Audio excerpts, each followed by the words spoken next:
Aqui quem fala é o Alex, do canal Melhores Cortes Podcast. Se você quer começar hoje um negócio lucrativo no YouTube, monetizando em dólar e sem precisar aparecer, clique no primeiro link na descrição e aprenda o que esse cara ensina no curso dele.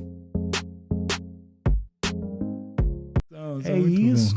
Cara, tem... Aliás, falando nisso...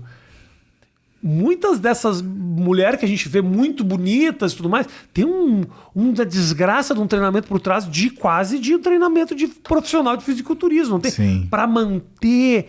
Eu me lembro lá, mostrava aqueles treinos de academia das paniquetes. Para ter uma perna daquele tamanho, meu irmão, você precisa realmente trabalho. Gritos na academia, vejo vídeos de mulher gritando para conseguir chegar, porque é desgaste, né, irmão? Não tem como crescer. A gente estava falando a questão do talento para técnica, né? Ah, perdão, a gente desviou. Tá Desculpa, bom. não, mas eu acho interessantíssimo isso. Porque quando você mostra lá o Júlio, por exemplo, mal de saúde e tudo mais, eu não vejo ali a estrutura de um cara que pode a qualquer momento ficar forte. Não é como, por exemplo, o Ramon, que outro dia postou umas fotos de 15 anos de idade e você fala, só um pouquinho. Esse desgraçado vai levantar dois bis e vai ficar do tamanho do Hulk. Exato. Mas então, o que é melhor para um profissional, para um profissional bem sucedido de fisiculturismo? É o cara que trabalha ou é o cara que nasceu para aquilo? É uma pergunta... Obviamente, desculpa te interromper. Imagina. Mas assim, provavelmente deve ser o cara que já nasceu com alguma genética e ainda trabalha muito duro. Mas se você tivesse que escolher dessas duas coisas, um cara que trabalha muito duro e um cara geneticamente apropriado, o que é melhor você ter? É o cara que quer fazer aquilo. Que quer, né? Sabe por quê? Porque as pessoas só fazem aquilo que elas querem, Rafinha. A pessoa pode ter o maior talento do mundo. Se ela não tiver afim, não vai. A pessoa pode amar o fisiculturismo. Se ela não quiser ir na academia e fazer o que tem que ser feito, não vai. E qual é o problema do querer? O querer de verdade, ele é como se fosse uma relação que você tem com a sua esposa, por exemplo. Você quer ficar do lado dela, mas você admite que vocês pensam diferentes, então existirão confrontos, né, que você vai mediar a sua forma de agir. Por quê? Porque a presença dela é mais importante do que a sua razão, por exemplo. Vamos trazer isso para a academia. Você gosta de treinar. Isso é a garantia de sucesso? Não, às vezes é de fracasso. Você não tem que treinar o que você gosta, você tem que treinar o que você tem que treinar. Ah, mas eu queria fazer tal coisa. Então, mas você não deve. E o que é difícil no fisiculturismo? Existe um amadurecimento atlético, onde você no começo faz aquilo que você acha que vai funcionar. Até que você descobre que aquilo não é suficiente. E aí você desanima um tempo, só que passa tanto tempo e quando você não desiste, o teu físico evolui, simplesmente porque você não desistiu. E aí você fala, cara, eu já tô aqui, vou dar uma apertada. Aí você triplica o seu treino. Só que aí você queima a largada e você treina muito mais do que você deveria. O teu corpo não entende isso como uma informação, ele entende isso como um esforço. Em vez de você melhorar, o seu físico ele perde a característica. Em algumas coisas ele fica melhor, mas em outras ele não convence. E aí você entra numa segunda fase de desmotivação e desânimo. Que se você não desiste, você começa a entender. Por questões ocasionais da vida, onde você às vezes treina menos e o teu corpo responde mais, você fala, cara, então eu tô fazendo errado. Disse que a pessoa inteligente, ela aprende com os seus erros, né? A pessoa inteligente na média, né? A pessoa sábia aprende com os erros dos outros. E a pessoa incapaz, ela faz aquilo que ela acha que ela tem que fazer. E infelizmente, a pessoa que acha que ela faz o que ela tem que fazer, que é o que mais tem no fisiculturismo, ainda quer ensinar os outros a fazerem o que as pessoas têm que fazer. Por isso que você vê esse monte de informação desencontrada. E que pega muitas vezes essa pessoa que está nessa fase de transição entre, porra, eu tô fazendo errado, eu não tô resultado que eu queria. Ou porque ela está começando, ou porque ela está no meio do caminho.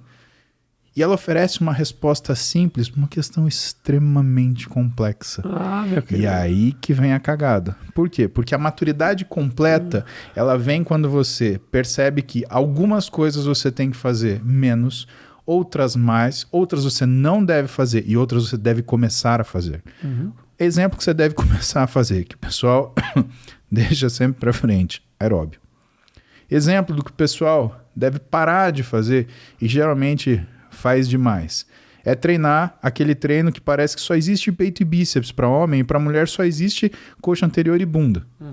Aí vira aquelas mulher quadríceps que fica medindo a coxa e subindo na... Fica parecendo uma barata. Cara, não faz o menor sentido, né? Coisas que você... Parecendo Sagitário, assim. Exatamente. Uma coisa assim. Então, são erros que são comuns. E a gente que é veiaco de fisiculturismo, você pega eu, o Renato e o Júlio junto, a gente tem 60 anos de fisiculturismo, 70 anos de fisiculturismo. Por isso, quando a gente senta junto para conversar no podcast, tem material. Porque é a experiência de 3 caras que passaram da vida daquilo que eles achavam que sabiam alguma coisa, porque não tinha orientação. Em 1992, quando eu comecei a treinar, cara, não tinha. Profissional de educação física não gostava de academia, achava que era um trabalho de menor importância, de menor relevância, achava que era uma coisa que diminuía aquilo que era a importância da profissão dele. Você tinha mal umas revistas importadas que vinham dos Estados Unidos e ainda com umas informações todas... cheias de vieses, que queriam vender para você 300 suplementos diferentes, né? E a gente ficava assim, cara, eu não cresço porque eu não tomo gainers, eu não cresço porque eu não tomo biogenics, sabe? Porra, não, cara, você não cresce porque você treina errado pra caralho. E você não sabe comer, você é um animal, né? Vamos falar, ainda em 2007, tá? 2007, eu já era formado há 3 anos. Tá? A primeira vez que publicaram um artigo falando que é necessário sim que se fizesse uma dieta hiperproteica para atletas que treinassem musculação, cara, pensa que 2007 do ponto de vista de ciência é ontem. É ontem, total. Eu já estava formado há 3 anos. Eu estava no CQC já nessa época. Pois é. Já era adulto, já estava trabalhando. Pensa que até 2003... o maior publicador internacional nessa área de nutrição, proteína, Stuart Phillips.